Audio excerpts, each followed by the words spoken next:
Good evening, grave robbers, and welcome back to the television graveyard. We are your TV necromancers, Lara Prince and Noah Houlihan. We have come here tonight to examine the spirits of past television shows, to find out which ones could be resurrected, should be resurrected, and which ones should stay doomed. This is a podcast in which we'll analyze the history, the hype, and the aftermath of shows that ran only one episode, or only one season, or like 12 little tiny episodes on the Quibi. With me as always is TV's Noah Houlihan. There's been a murder. A murder? Yes. Welcome to the Mapleworth Murders. Yes, and welcome, of course, to Stay Doomed on the IWEP Network. You can check us out on iwepnetwork.com. So this is our first Quibi episode. We've been talking about doing Quibi episodes for a while, and we have finally come into a Roku box. Yes, and if you don't remember, let's talk a little bit about Quibi. Yeah. Quibi was a subscription platform that they threw tons of money at. Absurd amounts of money based on this. And the idea was they were short videos because nobody has time to actually sit down and consume content anymore. So the videos, every episode is about 6 minutes. Yeah. And that's for every show that they had on this network. And it was a disaster. Unfortunately for Quibi, it started to air right around the beginning of the coronavirus pandemic. Yeah, so people were not out as much on their so you phones. weren't at the gym doing a set. Yeah. Or on the train.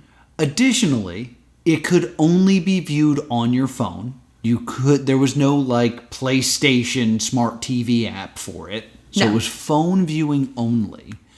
And not only were there ads, but it was a subscription-based service. So you were paying for ads. And the whole thing is, if it was supposed to be quick, and the content's only 6 minutes, it's hard to get me to then sit through 3 30-second ads. Because you're adding an extra minute and a half now. So they tried a lot of different content. They tried something that we started watching for fun, Memory Hole. Yeah, which was not very good. It was a YouTube show, basically. Quibi was short for Quick Bites. Quick Bites, all right, that makes sense. Yeah, so it was supposed to be like just a quick video. Unfortunately, Quibi came out well after YouTube, which was already doing this. Yes. For free. Well, the idea was this was a higher content because they had bigger stars on it. Whenever this was advertised, the ones I remember being advertised to me were Chrissy Teigen's Courtroom, which was a court show with Chrissy Teigen. Flipped, which was a house flipping show with the girl from It's Always Sunny in Philadelphia and the guy from Last Man on Earth. Will Forte and D? Will Forte and D, yes. I remember Survive, which was like Sansa Stark, Sophie Turner. Yes. In mountains. Yeah, I think it was like a reality show, right? No. Oh, I thought it was like her actually climbing mountains. No, she was playing a character. It was a drama. Oh, all right. But it was like her trying to survive alone in the woods. I think there was a plane crash. I remember seeing advertisements for Dummy, which was the Anna Kendrick one. We almost watched that instead of this. Which was very close to being what we picked. The Stranger, which was like the thriller. Mm-hmm. And then there was one that was... do you know that terrible movie, Open Water? Where it's just, oh no, we're stuck in the middle of ocean. Yeah. It's that, but instead of being stuck in the middle of the ocean, they're stuck in a car that got plowed in. But it's like meant to be a horror. So despite the fact that those are the things that were advertised, we went completely off chart in choosing our first Quibi show. What did we choose? We chose the Mapleworth Murders. The Mapleworth Murders. Which, I guess it's okay to bring up now, despite the fact that all the other ones were advertised, was the only Quibi show to win an Emmy. Yes, J.B. Smoove won an Emmy for acting. It was actually nominated for 3 Emmys. Oh, Maplewood Murders specifically? Mapleworth. Excuse me. Yes, all for acting.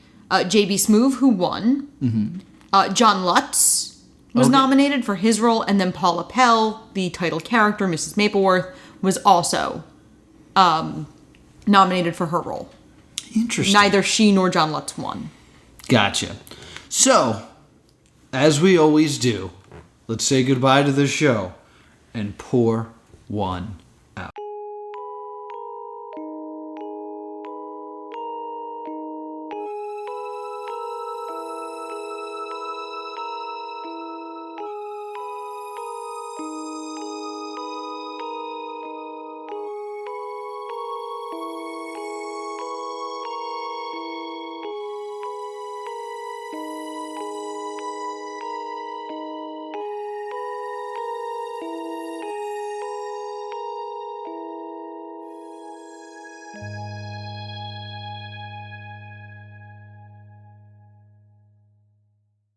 What do you got there, Laura? I have a Mardar Merlot. Oh, a Mardarlo. Yeah, and apparently my new thing of weird themed wine. This is the second story arc takes place in a winery. Okay, that so makes I wanted sense. a wine. Just don't spit it in my face. What did I just...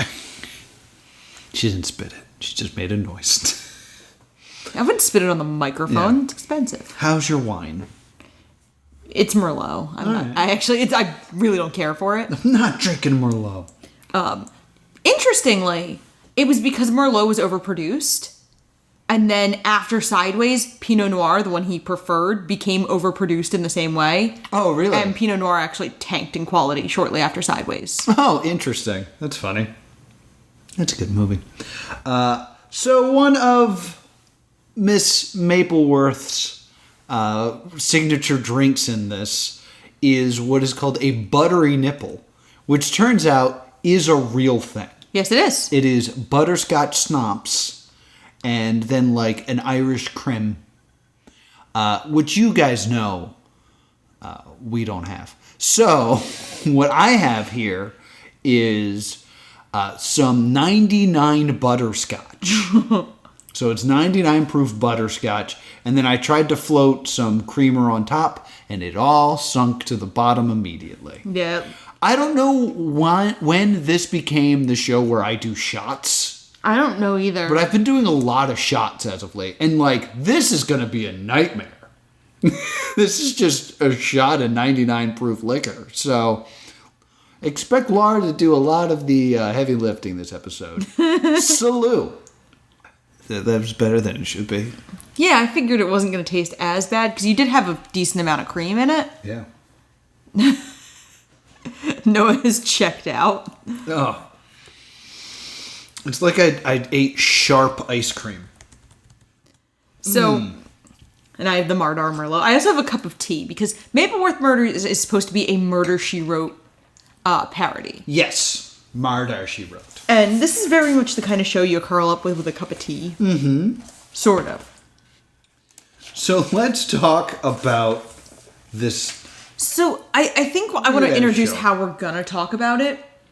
There are 12 episodes of the show. Yes. But there's really only 4 episodes of the show. Yes. Because the show was created for Quibi, but part of their deal with Quibi was that they would be able to retrofit it into a regular series at some point. Yeah, so really all it is...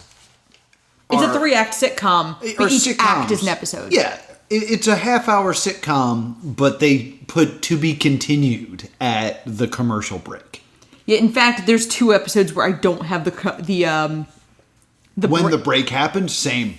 So, episode 1, we meet Abigail Mapleworth. Yes. And her niece Heidi. Yes. Who is Australian? Australian.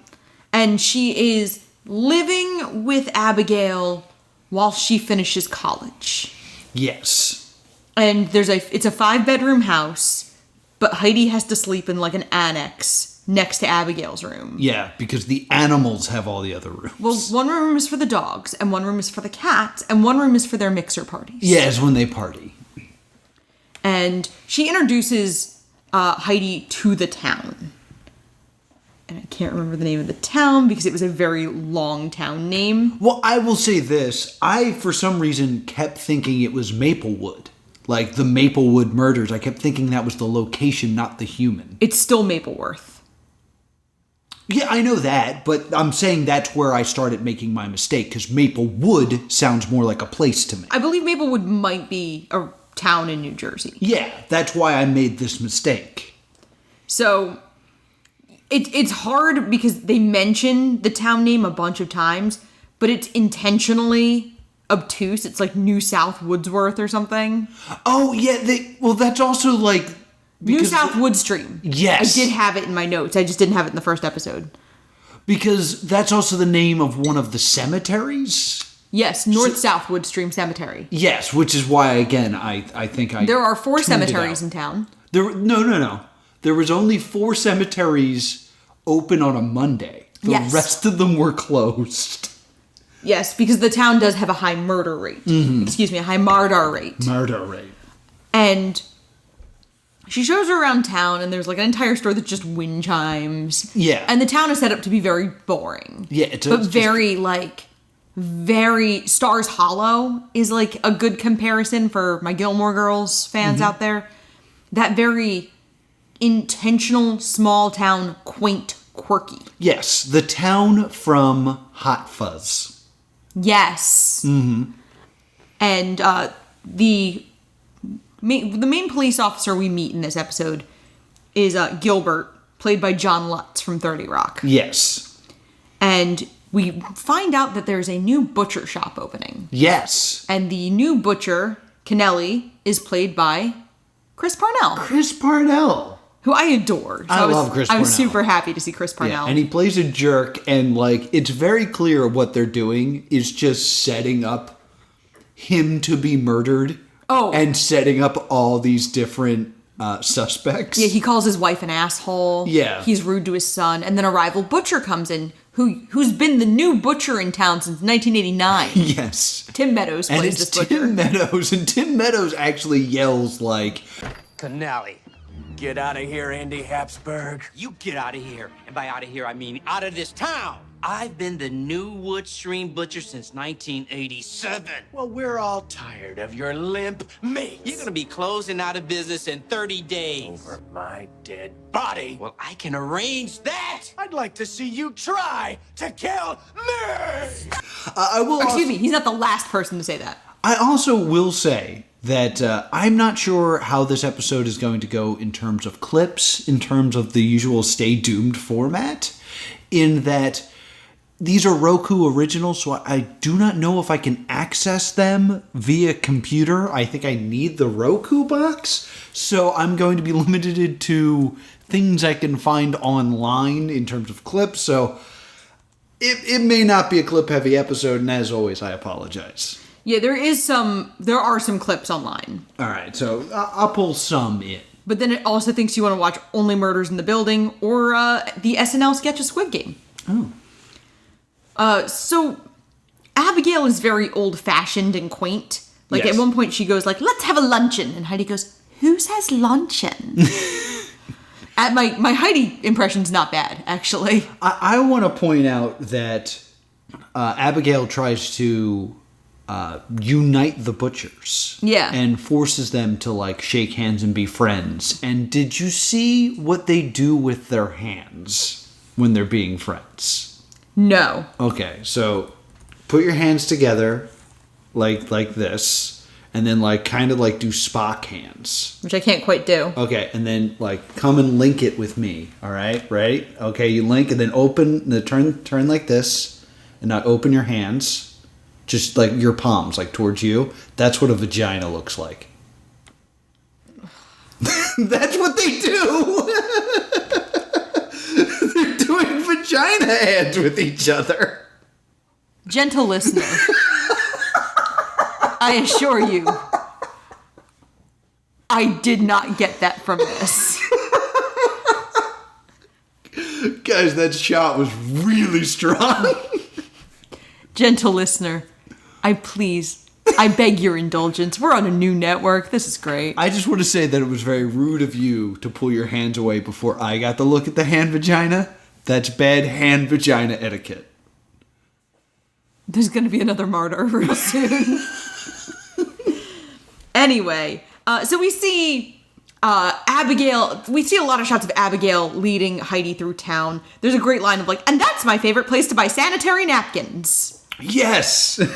And then they go back to Kennelly's, to the butcher shop, and there is Kennelly, as played by Chris Parnell, laying in the refrigerator case with his ham stuffed in his mouth. Yes. And this is where we get the line, there's been a murder. She always says murder. Yes. And then, to be continued. Mm-hmm. I was a little surprised, because I kind of didn't think we'd get to the murder this quickly. I didn't know what the format of the show was going to look like. Yeah, I was almost wondering if we were going to get a full case every 6 minutes. But no, we don't.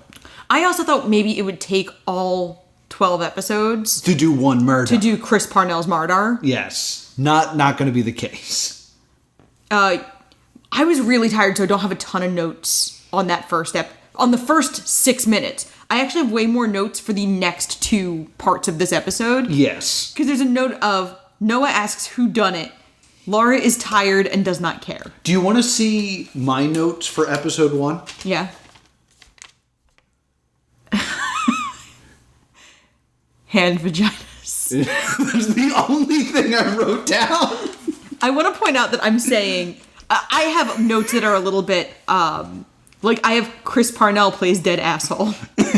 John Lutz is cop. That's more detailed than I have. I thought hand vaginas was the only important thing to happen. Oh, we'll take you to the Women's Crochet League. There's some skilled hookers. So, episode 2. There are no visible marks on Kennelly, who, by the way, is listed as Parnell in my notes. This is a big issue I have with this show, is they have a lot of high-profile guest stars. Chris Parnell will not be the last. Yeah. And they don't do a great job establishing names. So my notes largely list the name of the actor. That makes sense. To the point where, despite winning an Emmy for it, I don't know J.B. Smoove's character name, and I'm going to look it up right now. Because he's too big of a character. Oh, Chief Billy Bills. Billy Bills. That actually comes up later as an important plot point of sorts. Gilbert comes in, as played by John Lutz, and he hits on Abigail. Yes. And he'll do this in every episode. He's clearly in love with Abigail. Heidi takes a selfie with the body. And we find out that there have been, in recent years, 116 martyrs. Yes. In New South Woodstream. Mm-hmm. And then Heidi's response is, Christ! Christ! Abigail is a novella writer. Yes. She writes murder mystery novellas about Mrs. Mapleworth. And she is currently dealing with procrastination issues because she's supposed to be writing her first novel. Right. And her agent is Jerry. Who is Patton Oswalt. Who I had the thought of like, oh, he shot his entire part in an hour. He just kind of calls and is like, hey, you working on that novel? And she lies and says, yes. And then that's the end of it. And Heidi is like down for all of this. Heidi is like, this is fun. Mm-hmm. I'm in for this. She starts taking selfies with the body. Yes. And there's an interesting moment where we see Kennelly's son, who he's also been really mean to. Yeah. Because Kennelly's son developed his own dry rub, and Kennelly wouldn't let him display it in the... Yes. I also want to point out the line, because I really enjoyed this. Who would kill my father? He's so gentle, he wouldn't hurt a fly. Well, he is a butcher. Yeah. Which I thought was a great line. And there's also this moment where they bond. Because they're both, like, super hyped up. Mm-hmm. And Heidi's like, I'm hooked up on generic Red Bull. And he's like, I'm on Adderall. And they also... So it kind of builds toward this moment because Abigail is trying to teach Heidi how to solve cases. So she's trying to teach Heidi how to, like, develop a rapport with a suspect. And she's like, can we talk to your mom? And he goes, and Abigail goes, we know, an asshole. No, at home. And then Heidi takes a selfie with the son. Yes. And then we see J.B. Smoove's character, Billy Bills, interrogating Habsburg the butcher, Tim Meadows. Yes. And we find out that Habsburg has an airtight alibi. Yes. He was in his own butcher shop during the murder, and Billy Bills was buying meat from him. I was selling meat to you. He goes, I got one more question, and I better like this answer. Did I leave that meat on the counter, and can I get store credit for it? No. No, you can't. So then Abigail and Heidi go to the Kennelly household, and they knock on the door, and there's a gunshot. Mm-hmm. And Abigail goes, my maple sense is tingling, and not the sexy part. And then someone shoots at Abigail and Heidi. To be continued. To be continued.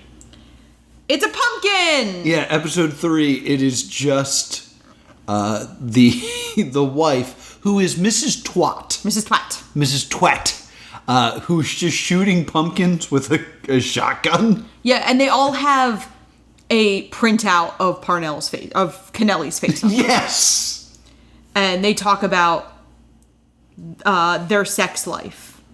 And she was talking about how, like, when we first met, our love was like an inferno. We would hump each other 3, 4, 5 times a night. Never in the same room. TMI. Too much intercourse. That's a great line. She goes on to say that I hated him with every bone in my body, except my vagina. My vagina bone loved him. like, the writing in this is fantastic. It's It really is. It's very almost airplane-esque silliness. Yes. So we see this funny moment of them later eating a pie. And Noah goes, there's going to be buckshot in the pie. Because they're eating the pumpkin pie that Mrs. Twat has eviscerated with the gunshots. And Heidi is scrolling through her phone and Abigail's scolding her. And she realizes something. In the selfie she took with Kennelly Jr. and Abigail, it says Kennelly's and son. Mm-hmm.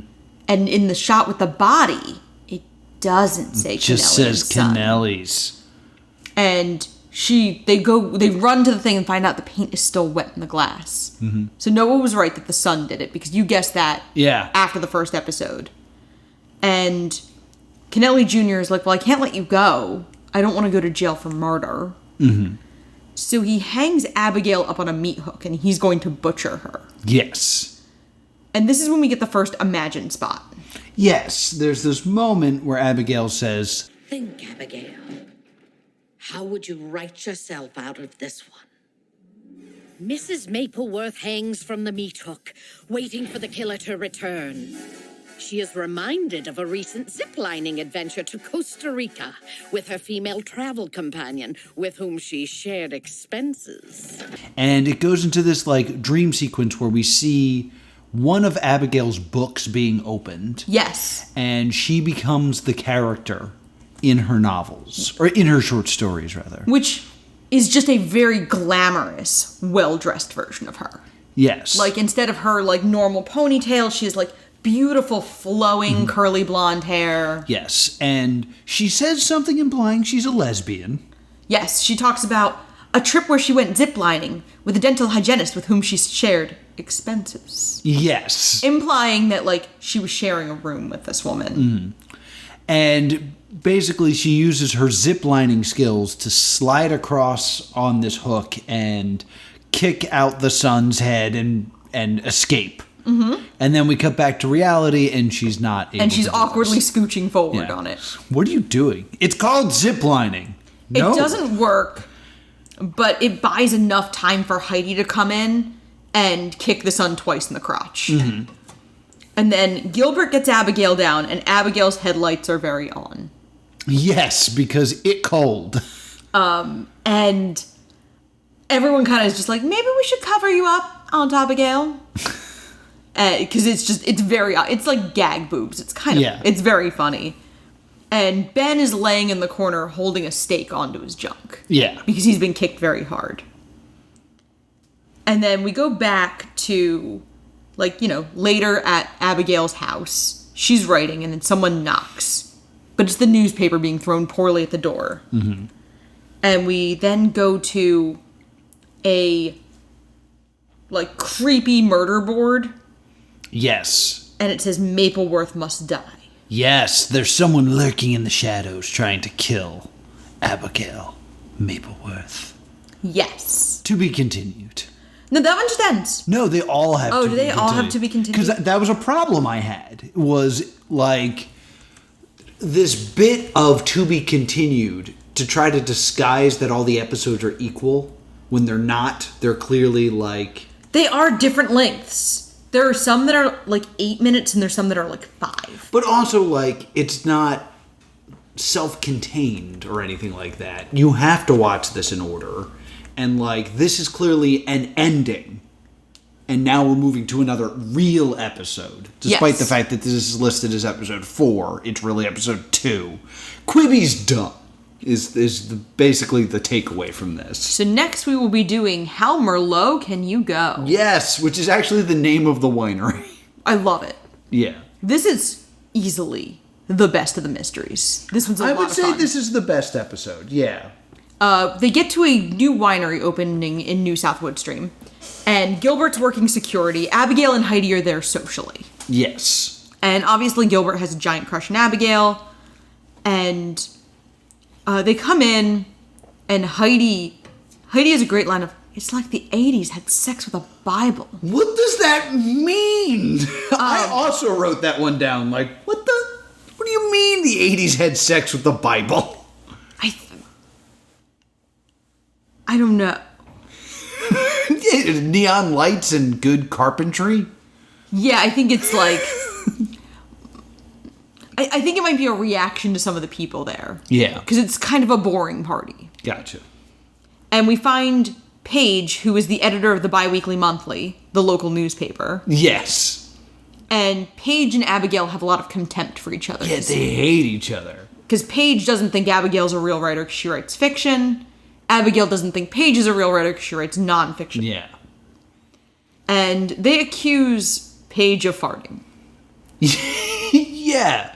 They're like, oh, disgusting, how horrible. And then Paige runs away embarrassed, and Abigail's like, I could do that on command. It's like a party trick.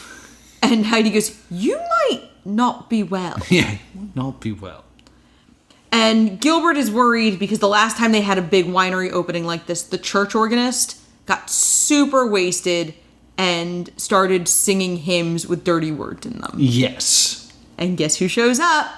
The church organist. Yes. She's Tina Fey. It's Tina Fey. Tina Fey is only in this show for 2 minutes. I almost said 3 minutes, and that was a great overstatement. But man, did she steal the spotlight. Because she's just drunk. Yeah, and her name is Martha, and Gilbert and Martha have had a brief relationship. Yes. Martha really likes Gilbert. Gilbert only has eyes for Abigail. Mm-hmm. And Gilbert tries to get Martha to leave, and then she starts singing Nearer My Butt to Thee. Yes, and toddler dropping. Yes. So that she cannot be held. I don't want to go. Trixie, I'm not going to go. Toddler drop! This little crotch of mine, I'm going to let it shine. Close it. Yeah, I call this rock thoughts. Yes. When you've just...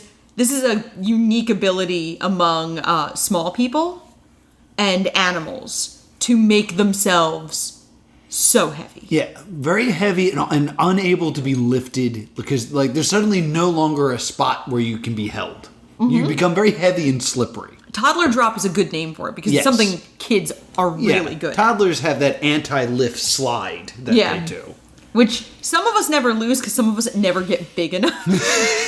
Since I'm still short, I learned how to toddler drop and never stopped. Mm-hmm. There's a rap song in there somewhere. And Abigail is trying to encourage Gilbert and Martha, telling Gilbert, you deserve to be physically reciprocated.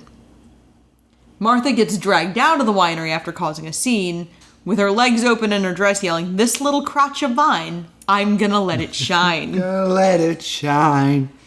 Martha, close your legs.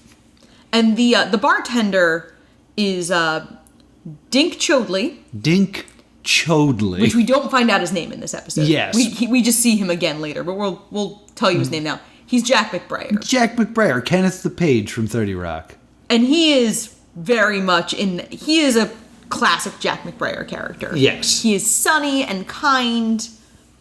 And then we meet the owner of the winery, Julia.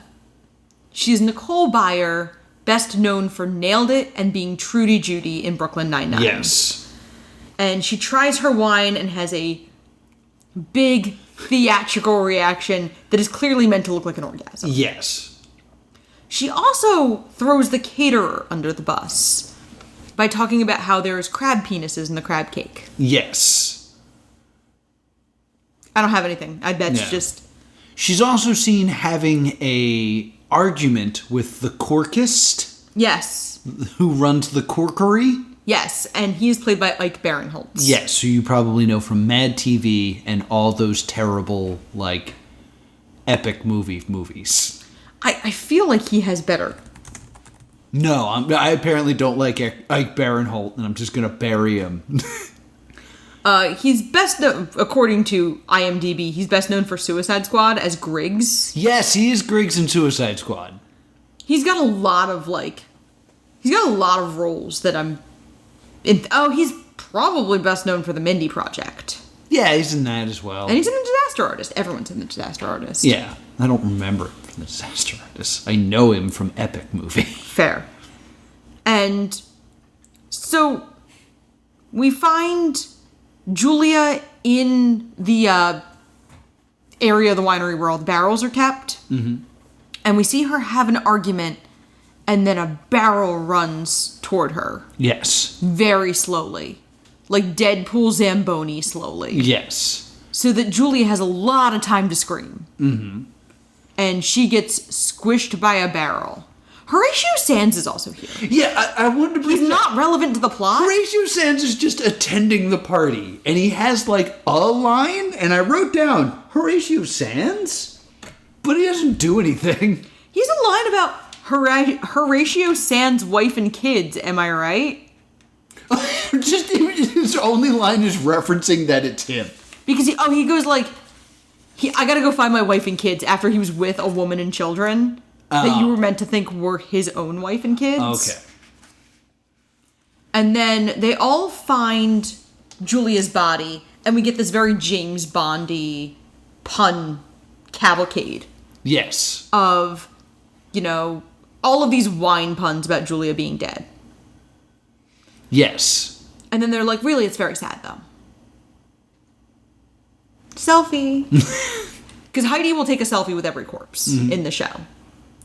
And then, as Heidi takes a selfie, another barrel comes toward Gilbert, Billy, Heidi, and Abigail. Yes, and another random party goer. Yes. That has just suddenly kind of appeared. Davenport, who we don't know at this point, but he's just kind of like there, like, he's like screaming because it's popular. Is that, are we screaming? Now, when I looked at Davenport, something was bothering me about him. Yes. Something just really stuck in my craw about Brent Davenport.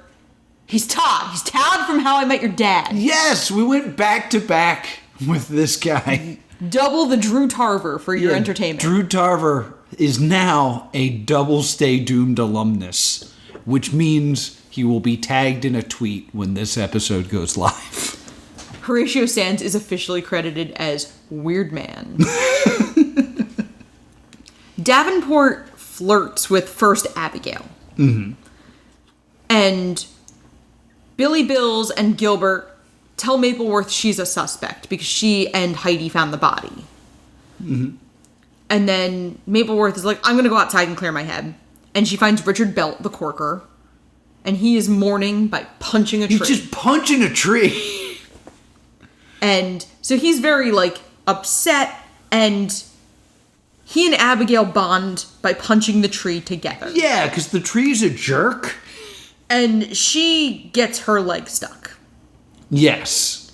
They've converted a bathroom into an interrogation room, and while this is happening, Billy questions Heidi, but cannot remember her name. Yeah. Okay, we have a few questions for you. It's Heidi. Yeah, we've met before. I helped you solve a murder. Right. It's Heidi, sir. Oh, wait, back up. How did you forget that quickly? Despite I almost want to say that this episode was supposed to be later in the season. Okay. To establish that he would remember her. Well, she just solved the murder previously. And she alludes to the fact that she's like, I just solved a murder. Right. And so they're talking about she has an airtight alibi. She was upstairs with everyone in the same room taking selfies when the murder occurred. And she goes like, do you really think I'm capable of... And then Abigail pops out of the bathroom and yells, murder! And she goes, yeah, this is creepy AF. Apple fritter, the worst of the apple desserts. And now that phrase is ruined forever. Yep. So we kind of have this moment of everyone has been told they have to stay until the murders are solved. Yes. So Paige and Abigail are just sitting there talking, and Paige literally just lists off every suspect and their motive. Right. Like the caterer, the corker, that Davenport's just a creep. Yeah. And she and Abigail hate each other for no reason. Well, I love this because eventually Heidi's like, what is your problem with her? And Abigail, struggles to think of what caused this feud. So she just goes, What started this Paige raid? Oh, Paige. About 20 years ago. Well, it couldn't have been 20 years ago because she came here in 2010. Let me see, my math is off. No. All I know is she did something. Oh, and how. There was this time that you know what, I can't remember actually right now, but on a slow day, it's just fun to have someone you have a beef with, it just gives you energy. Which I just loved as a concept. I just like hating her. It's motivation.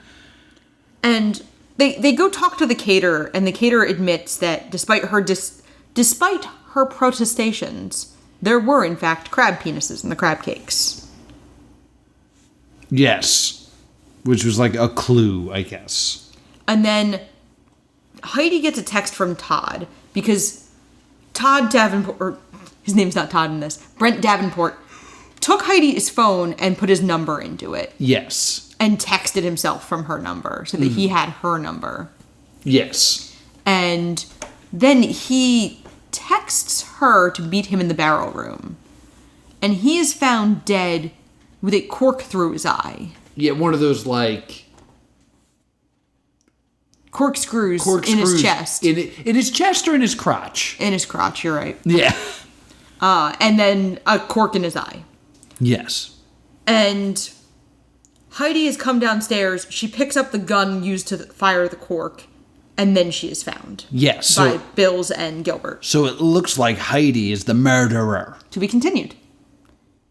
All right, next episode. Heidi gets arrested. Yes. And Mapleworth tries to flatter Officer Bills to get to get him to let Heidi go. I want to bring up my favorite line. Okay. Which I think is said by Gilbert. Abigail, what is that brilliant smell that you're wearing? And she goes, it's DEET. There's tons of bugs in my yard. Yeah. Well, I don't find it repellent at all. Beautiful, beautiful joke. We then have another conversation about cork with Robert Belt. And it is the cork soaker sketch from Saturday Night Live. Yes. It's just them talking about how he's passionate about cork. And he just loves cork. And he loves cork. Likes putting cork in his mouth. Yeah. It's that sketch from Saturday Night Live. And Heidi is back down in the barrel room with Abigail. And the caterer hits Heidi with a bottle. Yes. Because she's the murderer. It turns out it's the caterer. Because she had been in love with Brent. And Julia banged him. And Heidi is conscious, but laying in the corner. Yeah. And the caterer, Mrs. De La Bouche, rolls a barrel toward Mapleworth, just like how she killed Julia. Yes. Think about it. how would you get out of this? How would you write yourself out of this? Now, this to me is a bummer. When she's in the rodeo clown gymnastics camp? Well, the first time they did this was one of my favorite parts of the episode, when it was the ziplining thing. But now that they're doing it again, and it turns out she's in rodeo clown gymnastics, and she's going to try to jump on top of the barrel and then walk it back. Looks like I just donked your Kong. Yes. Like, I just sat there like, oh, well, it's going to fail now. And then we cut back and it fails, and she, like, hits her head, and she falls over. She kind of, like, barrels over the barrel. Yeah. So, like, she doesn't get crushed by it. Mm-hmm. She wins. Yeah. And then the caterer goes to shoot Abigail. But Gilbert toddler drops to get the gun from her. Yes. And Abigail goes, thank you, Gilbert. I owe you an HJ. A ham jam sandwich. So, yeah. And then she calls Paige an inch of garbage water, which I wanted to write that down. And then she asks Heidi if she's okay, and she goes, I'm fine, but I'll probably milk this for a while. Yeah. And then Abigail gets a call from her nemesis, and someone moves in the bushes outside Abigail's home, but does not attack her because she's with Heidi. Episode 7. This is my least favorite of the 4. There's some stuff I really like in this one, but, like, I definitely feel like in the first episode I was on board. Yeah. In the second episode I was like, oh, a lot of these are the same tricks. Mm-hmm. And the thing that really bothered me, and because I wrote this down in the second one, was when it turned out to be the caterer. The caterer seemed obviously to be the red herring. Yes. So then when it wasn't, I was just sitting there like, was there any evidence for me to solve this? Okay. Like, can I play along at home? And for that episode, I really felt like there wasn't. Yeah. And that's going to be true for the next episode, in my opinion. I think this one's actually worse. Yeah. Because we talked about a lot of guest stars in the previous episode. Tina Fey, Nicole Byers, Ike Barinholtz. They're all still playing characters, though. Yeah. And they're all still playing, like, people.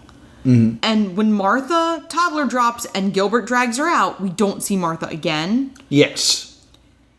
This one has the issue of the famous people are through the entire episode, and it really damages the show. Yes. We get the little Mapleworth Murders intro, which I find interesting because we only get them at the beginning of arcs. Mm-hmm. And Abigail awakens Heidi at 5 p.m. Yes. With either some muesli or some dog food. She's not sure. She lost her glasses. Yeah. It's dog kibble. It's dog kibble. And she says, like, I got you concert tickets. And Heidi guesses some real band. She like Lizzo. And it's the Brothers Big Billin' plus Sisters, BBPS. Mm-hmm. And she's like, I bought the tickets on my phone. Yeah, you did, you baller.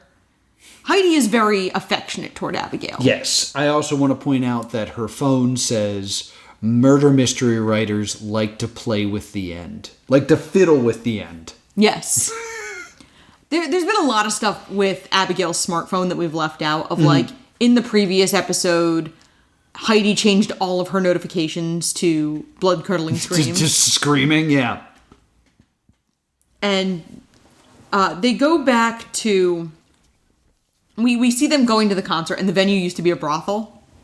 There's a really good line that I did not have the time to write down about how it used to be a brothel. Yes, it's currently called the Honey Pot, but it used to be the Money Pot, I think. Yeah, but there's a whole thing about how it used to be a brothel. And Jerry calls, and Abigail complains about him. Yes, the agent played by Patton Oswalt. Well, it was a FaceTime call, and Jerry hears the whole thing. Yes. Which is a solid little joke, because, like, it's very, boomer with a phone. Of not realizing. And their waitress comes over to get their order, and to my joy, it's Darcy Carden. Best known as Janet from The Good Place. Yes, from The Good Place. And she does a really good job not being Janet, because here's my notes. The waitress is Janet. They order weird shit. Like Abigail orders rare shrimp cocktail, And Heidi orders the salad with Skittles. Salad with Skittles. Which, if we did a themed dish, I would have made salad with Skittles. Yeah. And then my next note is, ooh, Darcy Carden is not Janet. No, she's bad like, Janet. She's like, all right, here's your shit. Yeah. She is more bad Janet. Yes. And Gilbert is also at the concert because he loves BBPS, and he is really leaning into that turtleneck vest combo. Yes. And Heidi goes, he looks really hot, like temperature-wise. Yes. Well, also, I want to say that Janet's character, who I don't even know if we ever got her name, No. she's just like the waitress. No, I think she's actually just called the waitress. Said something like, I hope you guys enjoy this because I hate them. If it was me, I would drive them into a ditch somewhere. No, she says, I hope their tour bus drives into a gulch. Into a gulch. Something about the word gulch really just made that for me. Darcy Carden does not have a character name. And Heidi says, people in this town really don't hold back.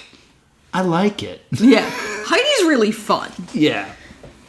And we find out that Abigail used to like singing, but in her 20s, she opened her mouth and immediately swallowed a moth.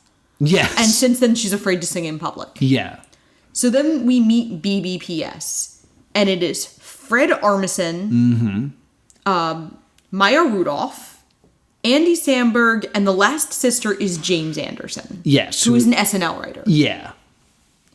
And they sing a weird, suggestive song about being the Wham Bam family. Yes. And Heidi yells, "Am I high and I forgot?" Yes. And then at the end of the song, Andy Samberg's character, Bran, goes to do like a breakdance spin. Yeah, a b-boy spin. And dies. And dies. And instant rigor mortis sets in. Mm-hmm. To be continued. To be continued. So in the next episode, we find out that Gilbert has to go be a cop, and he's like, what do I do now? And he has a tattoo of Bran. Yes. And there are so many funeral homes in New South Woodstream that there's a taco franchise in this one. Yeah, it's just better for food franchises to tie themselves in with a funeral home. And something we get over the course of this episode is Abigail keeps talking about your college friends, your college friends, your college friends. And Heidi reacts in a way that kind of signals to the viewer, Heidi doesn't really have any friends. Yeah. And we also meet the funeral director, who is Wanda Sykes. Wanda Sykes. In a very fun little, cameo. Yeah. Do you guys need anything? Tissues, chips and salsa, guacamole? And the remaining 3 siblings are bickering over who killed Bran. Mm-hmm. I'm not a brother killer, you mother! Cut off. And I actually start referring to... Their names are very confusing, so I start referring to them mostly by their actor names. Yeah, I think that's fine. So Fred Armisen and Maya Rudolph are arguing, and then we also see the big villain's parents. Yes, who is again Fred Armisen? Fred Armisen is their dad, and James Anderson is their mom. Mm-hmm. And their parents do not care that one of them is dead. No. They're like, which one was it? Yeah, they don't care. They apparently did the bare minimum raising them. It's like, oh, you raise them till they can go on tour. Yeah. And we find out that rigor mortis had set in immediately. Yes. I've never seen anything get that hard that quick, said Wanda Sykes. And literally turned to camera and winked. Yes, full wink to camera. And Mapleworth surmises that he was poisoned with strychnine. Yes. And then as they're saying their goodbyes, Brody, played by Fred Armisen, leans over the casket to say goodbye to his brother. Mm. And then he also immediately dies. Now, I thought that the other sister was going to die because she is seen, eating a mint. That Bran had. And I was like, oh, so this is kind of like a twist. And then we go to a different funeral home. Yes. With a tie-in with Mark's Buffalo Shack. Yes. And we see Mark's Buffalo Shack, and then we see an actor who looks like the actor who plays Mark Brendanowitz on Parks and Rec. Who hasn't been in a lot else, so he legitimately could be in this episode. I don't know. So we see him walk by, and I make Noah actually, rewind it for the first time in this entire show. Yes, it's not him. Because I was like, is that Brendanowitz? And you were like, no. It wasn't. And we see the server, Janet from The Good Place, who's just server. And Mapleworth accuses her of the murder, and we find out that she has gotten pregnant. Yes. She was pregnant by one of the McMillan brothers and has had the baby. And it's just Andy Samberg's head on a baby. It's like a Wienerville kind of puppet. And then they go, well, it has to be Bran. And Mapleworth goes, no, look at him from another angle. And then we get the same shot, but it's Fred Armisen. Yeah. It's very silly. And then Mapleworth, while she was down there, I vaccinated your kids in case you're one of those wackadoos. Yeah, this is weird. And Janet goes, oh, thanks, I forgot. I did actually forget. And finally, we see at this funeral, Maya Rudolph is crying into an entire box of wine. Yes. Which is amazing. She's just carrying a box of wine and crying into it. And we find out the other sister confesses to the murders. Like, she gets put up to it. Yes. And kind of confesses without really meaning to. Mm-hmm. To be continued. To be continued.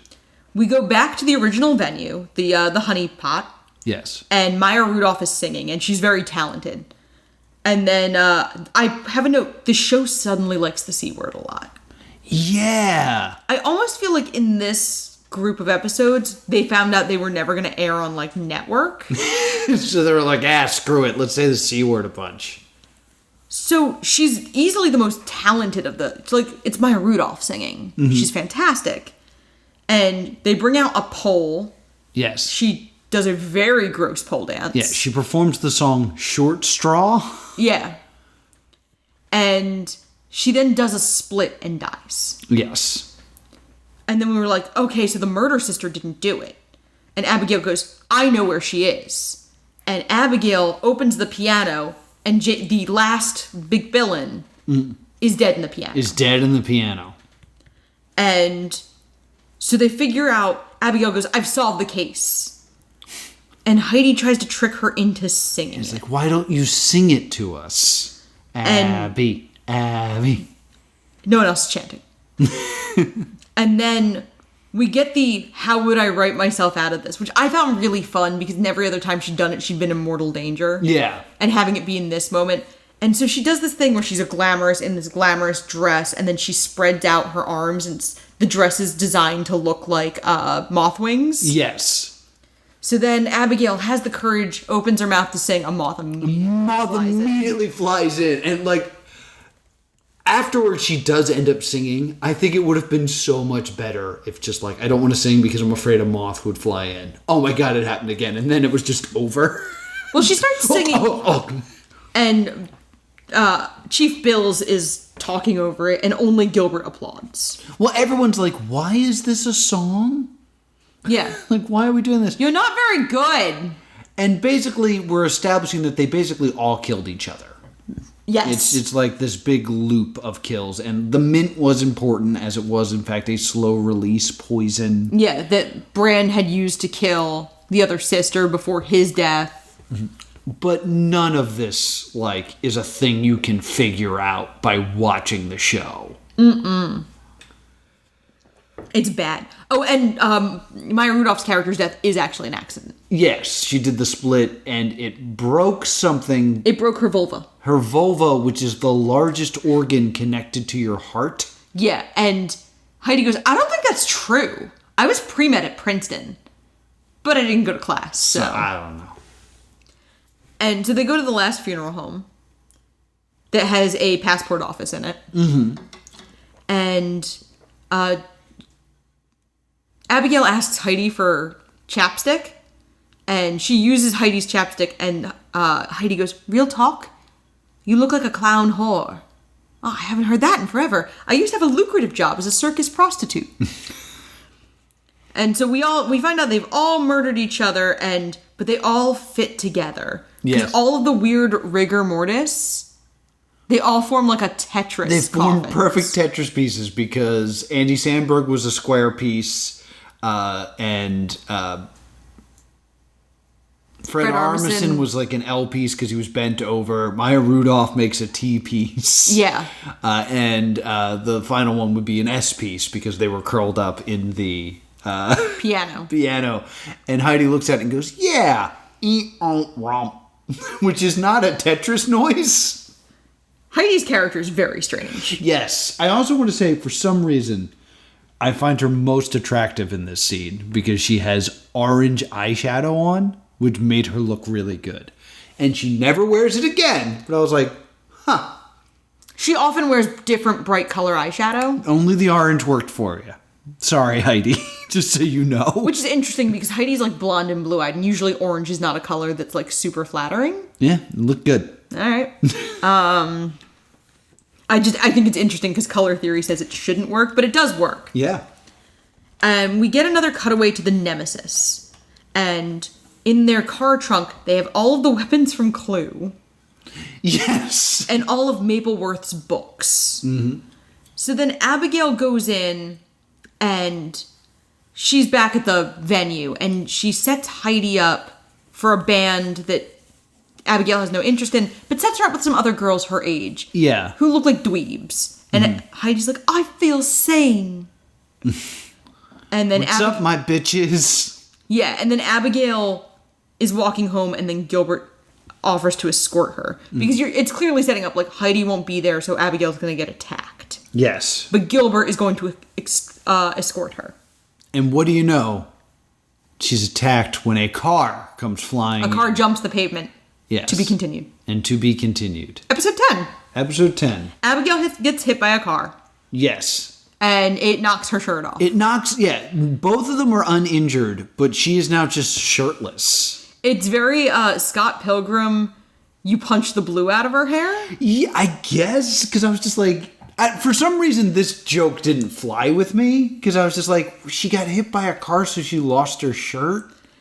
I don't know why that's the leap in, like, silliness for me, but, like, that was the first time I was just like, what? It's also, like, interesting nudity.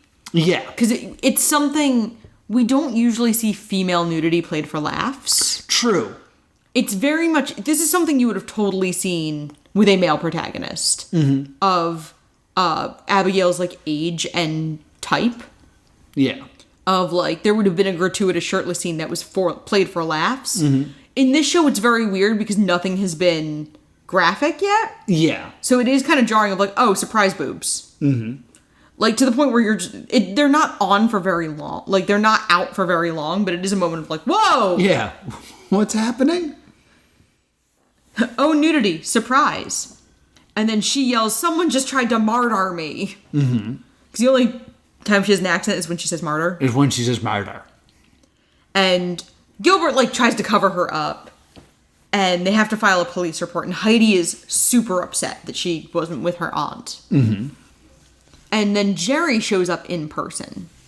Which I was really shocked by. This is Patton Oswalt's agent. Yes. I never thought we were going to see him. I kind of thought he was just... I thought he filmed all his stuff in one room in a day. But no, here he is. And my next note is he's a bit sus. Bit sus.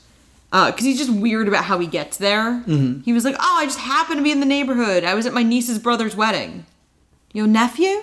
Yeah, this is some weird trend that they do with him where he has trouble describing... Male relative. Or no, certain relationships. Relatives. Just like, yeah. And they found out there's an abandoned car at the cemetery that matches the description of the car that tried to hit Abigail. Yes. But then they have to figure out which cemetery. Yeah, because there's so many. They finally figure out the right one. And we see that one of her books is called Suicide Green Tomatoes. Yes. But all of them have her name scratched out with orange. Yes. So, like, the clues we're getting here is they have all the books are there. There's tissues in the front seat. Yes. And everything's crossed out in orange. Which made me think it was Heidi because of the eyeshadow. Okay. Yeah, I wasn't just weirdly hitting on Heidi a moment ago. There was something about her wearing that eyeshadow that really stuck out to me. So, Heidi is worried. There's this weird moment with the dog shadow puppet where they're breaking, like, Heidi and Abigail shouldn't be there. They're tampering with evidence. Yeah. And Heidi tries to distract Gilbert by being a dog puppet, like a shadow puppet. And then Gilbert puts his middle finger up and is like, I'm a friendly unicorn. Look at me, I'm a unicorn. Do you want to go somewhere and talk? No, nice meeting you, I have to go. Very silly. Heidi is worried, but Abigail says she's just going to have a simple drink with Jerry. Mm-hmm. And so Heidi goes home and she is tasked with feeding Abigail's dogs. I did not write down the list of instructions, but I did write down Heidi's reaction doing it. Could you be a dear and feed all my babies? Oh, yeah, sure. Where's their food? Oh, it's in the kitchen. Now, Cooper likes a cup of the food from the purple bag in the red bowl and then form it into little meatballs. Izzy likes the leftovers from my egg fried rice. Buttercrunch likes his wet food warmed up, preferably in a body nook. Flattery will get you everywhere. Will eat everything you hand him, so keep your tampons to yourself. The scrons will only eat freeze-dried treats that smell like cheese. They'll be fine. They'll be fine. You just stay safe, okay? Thank you, dear. I'm not doing any of that shit, so who wants pizza? And the dogs rejoice. Yeah, the dogs are happy to have you. It's very babysitter of like, this is the elaborate meal your mom wants me to make for you. Yeah. I could order a pizza. I'm going to order a pizza. And we see bartender Dink Chodley again, which I have bartender Kenneth Page. Mm-hmm. And a drunk comes up and orders a Jack and Coke. Not just any drunk, though. I was building to the reveal. I know. Murder! I'm adding to it. It is none other than Toby from The Office. Toby, my favorite character from The Office. Noah rejoices. Toby. I'm like, Toby! And he's happy to see Abigail. He's a big fan of Abigail. Mm-hmm. But he's been cut off because he's drunk. Yeah. So he wanders off. Then Mrs. Twat shows up from the first story arc. Yeah. And she yells at Abigail for jailing her son, her only source of income. Yes. And she has orange nail polish on. Yeah, we know that because she flips her off. Yes. And then Kenneth the Page, Dink Chodley is like, that's so nice. Everyone's just flying birds around here. Because he's been given the middle finger like 3 times already at this point. I wish I brought my binoculars. He's adorable. He's totally the nemesis. Yeah, he says, I'm a big fan of yours. I have all your books. Yes. And then we also see Paige. The editor. The editor shows up. And she shows up and she has a confrontation with Abigail, but then she also sneezes. Yes. And she sneezes in Dink's face. And then he sprays what he was using to clean the bar with in his own face. Yeah. Which we find out later is bleach. It's just bleach. And then Jerry finally shows up to have his drink with Abigail. And Kenneth spills margarita on Jerry because he wants a virgin margarita with a shot of tequila. Yeah, he's just bad at describing things. So a margarita. And then he sprays the bleach on his own shirt. Yeah. And Jack... Kenneth the Page? Yeah, Kenneth the Page. Dink Chodley says, "Oh no, that's bleach." And he's like, "No, this is a gift from my uncle's only sister." Your mother? mom?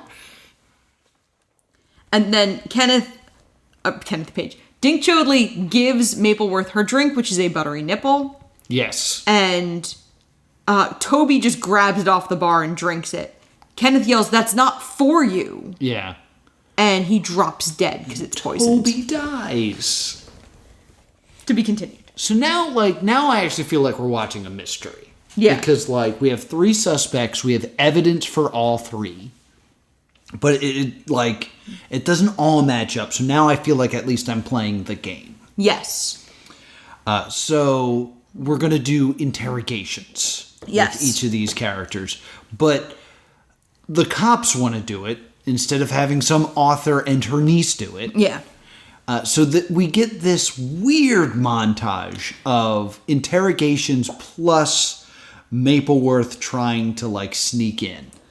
Yeah, there's the important takeaways here are that Dink Chodler, Kenneth Page, he calls all alcohol poison. So when they ask if he put poison in her drink, he says yes. Yeah. But I would just want to say, what's your poison? Because it sounds cool. They also bring in Mrs. Twat Yes. who is remarried. That's no longer my name, thank God. I've remarried. Please call me Mrs. Minge. Mrs. Virginia Twat Minge. It's a good change. It's a good change. So there's a great moment where she's getting interrogated, and it's by Mapleworth and Heidi imitating in disguises? Bills and Gilbert. I do like that the show was smart enough not to put Mapleworth in blackface. Yes. They just give her a fake mustache, and they don't actually put Heidi in anything to change her body shape. Yeah. She just, like, tries to, like, physically embody Gilbert. And then Gilbert and Bills come in, and there's a very dumb, silly mirror bit. Yeah, they do, like, the Groucho Marx, Lucille Ball mirror bit. Yes. And, like, it's all happening so fast that I'm just, like, kind of confused and baffled. And then the end of this is insane. So then they're doing this bit, and then we go back to Bills and Gilbert interrogating Dink Chodley, and out of the wall come Abigail and... Wait. We're not... No, this happens... What happens before that is so insane. What happens is Dink's alibi is that he can't drive a car. Yeah. Because a car sped by.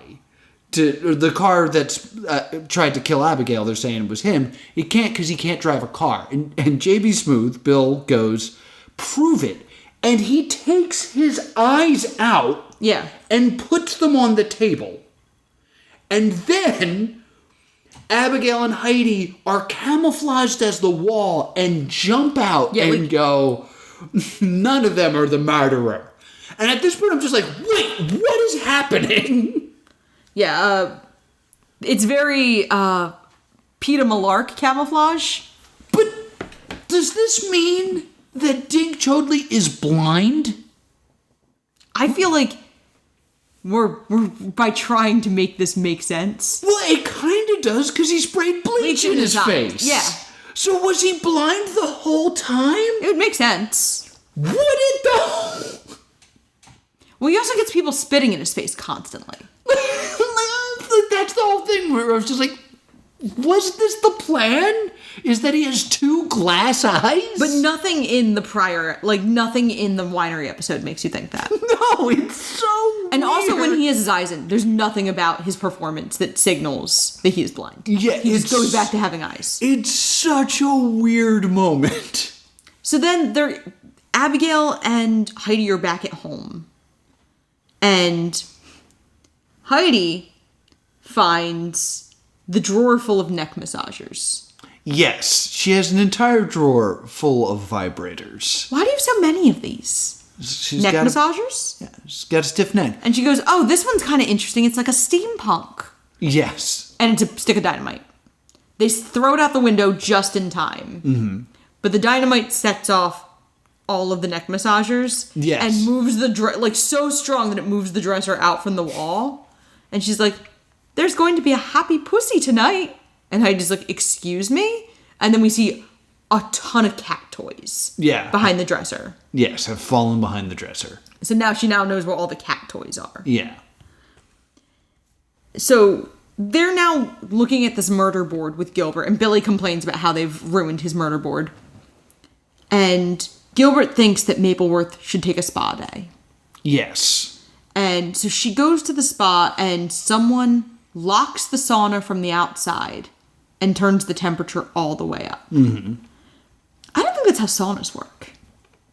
I don't think you can lock them from the outside because of this. No, I certainly don't think you can lock someone in a sauna. That's not a good thing. Like, you very easily could have just put something in front of the door and made this make a little bit more sense. But it's a comedy, so who cares? Yeah, like, it's also, all the murders in this have been similarly silly and cartoonish. This is actually one of the few that's legitimately like, oh no. Yeah, so the murderer did not count on the fact that Abigail is wearing those waxing pads. Yeah, which you would not be wearing for this long. No. Also, she would have sweated them off. Yes. So she uses them to rip the hair out and then use the hair to write help on one and then stick it on the window, and then she passes out. And then Gilbert storms in, rescues her. He's wrapped in seaweed. Yes. And he's like, I saw your pubic message. And you're like, oh. Yeah. It gets a little gross. And so she's recovering at home, and Heidi brings her tea and biscuits and tells her to stay home. Mm-hmm. And she goes, no, I can't do this. I feel as useless as a penis at the Lilith Fair. I was like, oh, a Lilith Fair joke in 2021. Yeah. Oh, timely. Like, Lilith Fair, I think the last Lilith Fair was pre-2005. Like, I'm now looking at when... Research department, away! Okay, they tried to do a revival in 2010. But it was like a very 90s thing. Right. So, what a weird joke. Like, what a weirdly dated joke. Yes. Jerry has now hired her a bodyguard because Jerry wants her to finally get her novella done. Yes, and it's Terry Crews. And his name is Yoda. His name is Yoda, which is so funny to me. And he's angry about he's never seen Star Wars. Never seen Star Wars. He was born before Star Wars was made, and it just ruined his life. And then Patton Oswalt's. This is your bodyguard, whose name is... Yoda. Wait, that can't be right. You're named after Yoda. Jedi Master Yoda, resident of Dagobah, original seat on the council. My parents named me Yoda way before those stupid movies. Everything was fine, and then Empire Strikes Back comes out, and Yoda's the name of a weird little monster. Jerry's also very flattering toward Abigail, and he's like, oh, you look great. The mud mask did wonders for your skin. And I have a note here. How does Jerry know about the mud mask? Mm-hmm. Heidi tells Abigail she's going to sleep in the dog's room so that Abigail can rest. Yeah. And Abigail is then snoring, and we see a creepy doll. Yes.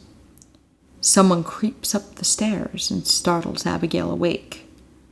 It's Yoda. Yes. Trying to martyr her. Mm-hmm. And he attacks the doll because Abigail was quick enough to hide. Yeah, to hide in the closet. And she yells, Yoda. To jail you are going. Why'd you say it like that? That's how Yoda speaks in Star Wars. Never saw it. But let me try. Abigail, I am your killer. You're sure you've not seen the films? Because that sounds like Darth Vader. Don't talk about my little brother. Just so silly. So then she has the last Mrs. Mapleworth cutaway. Mm-hmm. And she talks about learning karate. And she, in all of these cutaways, she also mentions like a young woman whose company she enjoyed. Mm-hmm. And she talks about a karate workshop she attended. And so she karates Terry Crews and says, "Namaste on the floor, dipshit." We cut back to reality. She does try to throw a few kicks. Yeah, she just kind of goes, yeah. But never connects. Not even close. And then... double elbows to the groin. He picks her up and goes, "Ninja ass out of my face." And throws her. Just tosses her across the bed. But Bills and Heidi get to Yoda before he's able to finish Abigail off. Mm-hmm. And there's a moment where Bills hands Heidi the gun and she's just like, Hold this gun. They handcuff Yoda and he breaks the cuffs. Like, he doesn't even try. Yeah, it's just like the weight of his own arms breaks the cuffs. I mean, it's very like Terry Crews in Brooklyn Nine-Nine. Did you get these from the dollar store?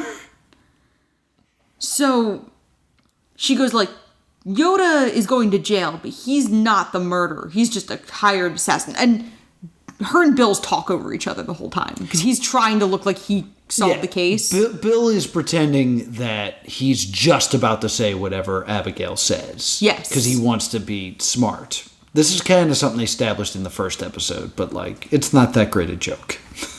And then,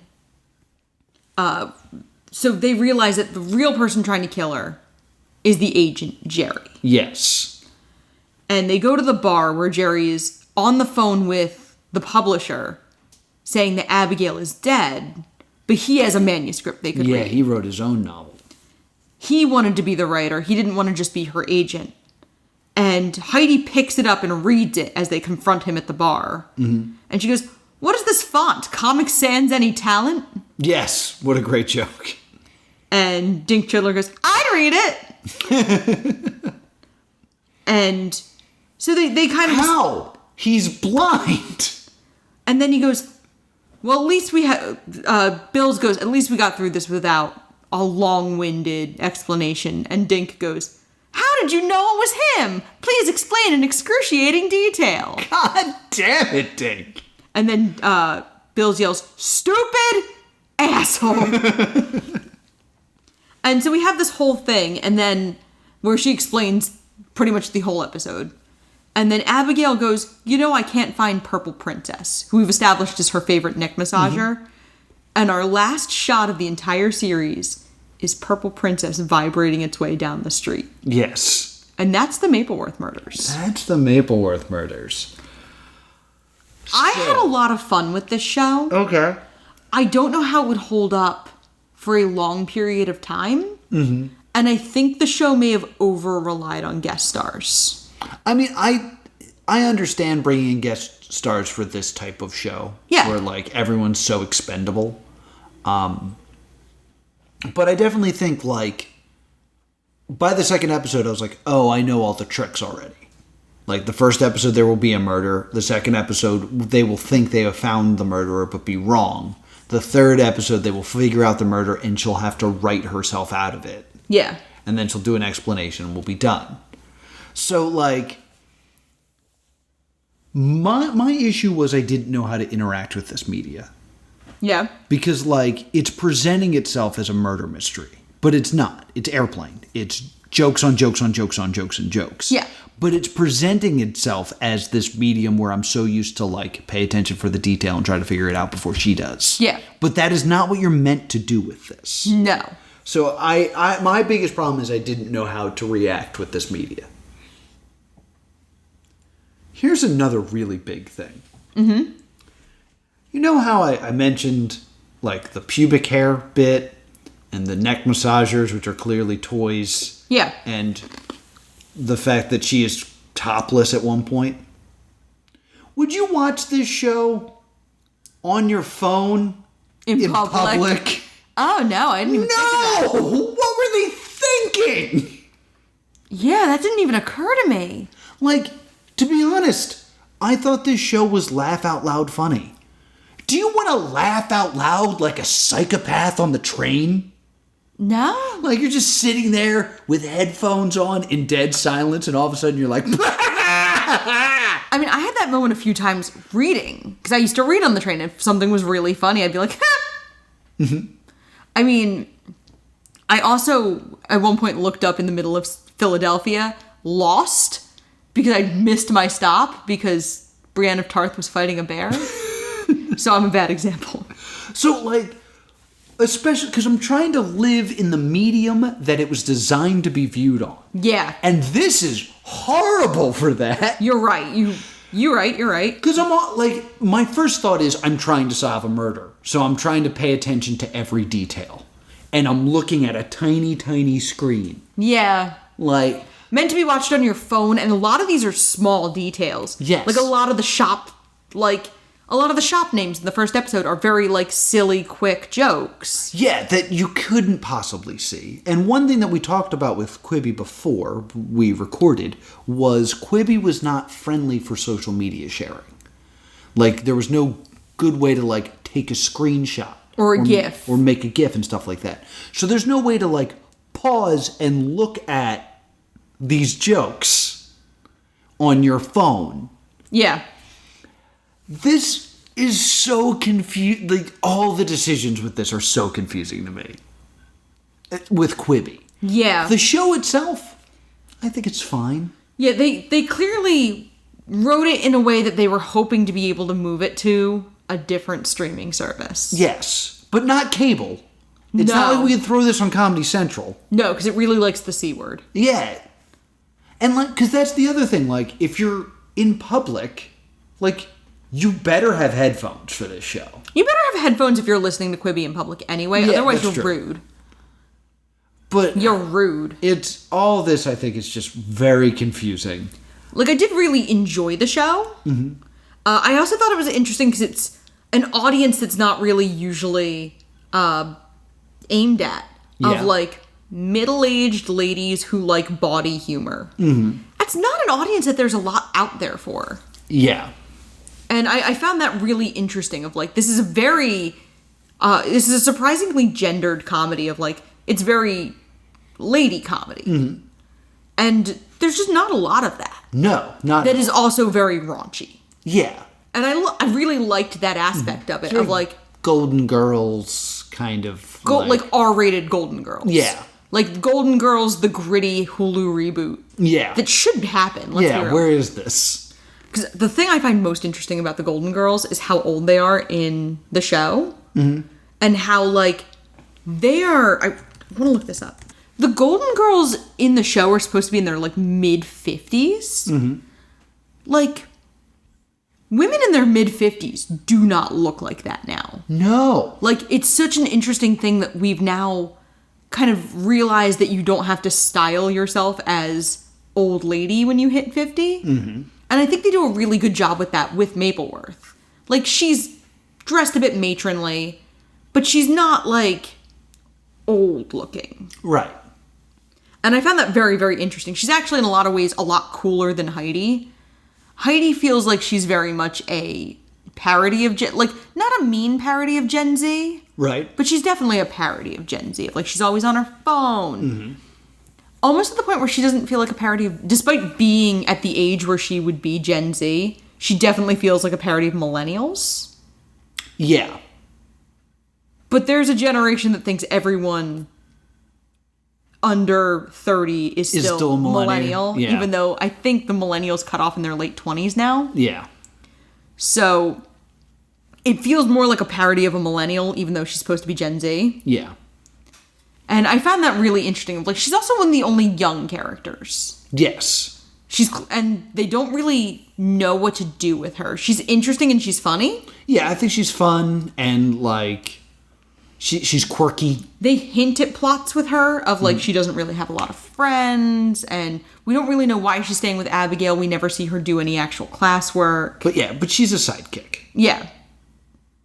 So, that's the Mapleworth Murders as far as the summary of it. Yeah. This was a lot of fun. It was a lot of fun. But it's really formulaic. It's very formulaic. Do you have any more research before we give this a verdict? I do not. Paula Pell, who plays Mapleworth, and John Lutz are, like, very close friends in real life. This was meant to be a Murder, She Wrote parody. I have a bit of research I'd love for you to do, because my thought is, how the hell did J.B. Smoove win an Emmy for this?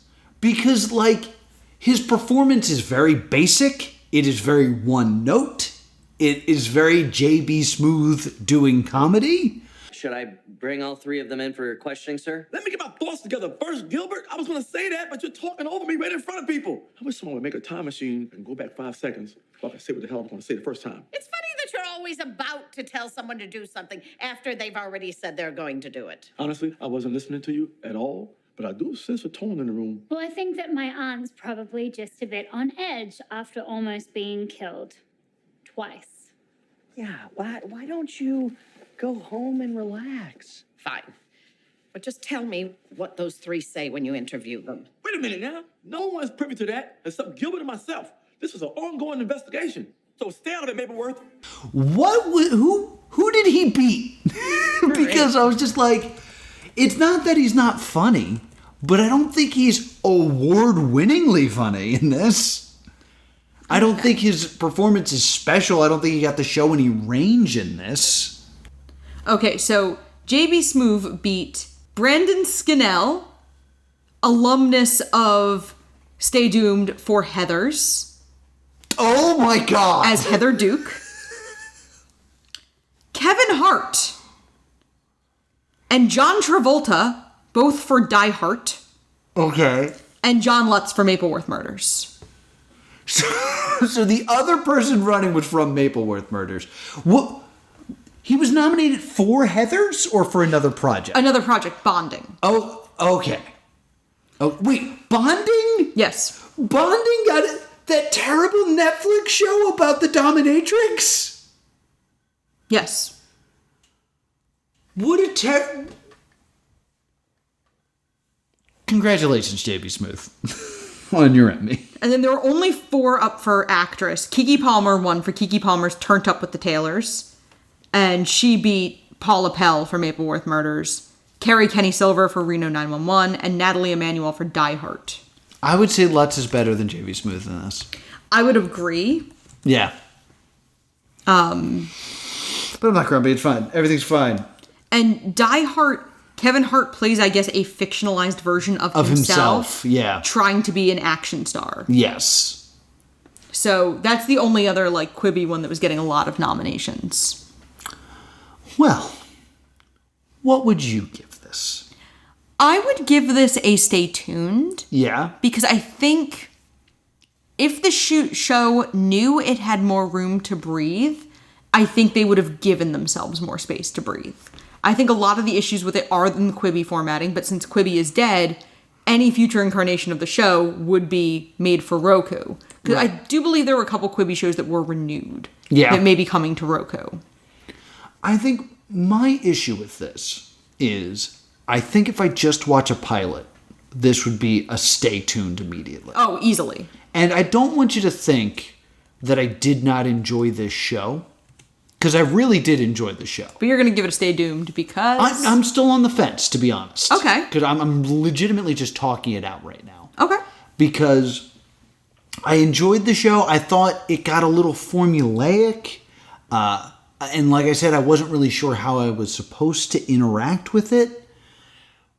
When it ended, when it comes to giving it a stay tuned, it would be, would I want another season of this? And that last episode really felt like an ending. Okay. Like, I don't feel like there's a lot more to be told here. Like, I guess you could go with, like, who's the new agent? Like, I guess you could go that route. But, like, I'm not sure how much more is to be said here unless we eventually lead towards Gilbert and Abigail getting together. Which they decidedly won't, because Abigail clearly is into women. Yeah, like, well, all the notes I feel like have been played. To me, I'm thinking about how long Murder, She Wrote ran. Murder, She Wrote ran for 12 seasons. Oh my God. So you have this show that's kind of this, like, doddering show. I think there is other places, because you could have them go somewhere else. Yeah. You can have people return. I think they would need to reduce the number of guest stars. Right. Because I think that's a big thing, is especially in that 3rd episode. They use so many. They use 4 guest stars, and I feel like they run away with the show. Mm-hmm. And bury Janet. Yeah. I actually... 6, because the 4 siblings, Janet and Wanda Sykes. Oh yeah, Wanda Sykes too. Like, yeah. So, it's very... I think you need to tweak it going forward and kind of go more Law and Order with more judicious use of guest stars. I think now that it's off of Quibi, it legitimately could be a very good show. Yes. So, like, I'm going to give it a stay tuned. Okie doke. Because I think if I found out there was another season, I would want to watch it. I would too. But I think it would definitely run the risk of me watching one episode and being like, oh, it's more of this. Yeah. And then choosing to watch something else over it. I can see so that. That's kind of where I'm at, but I will give it a stay tuned. Yay!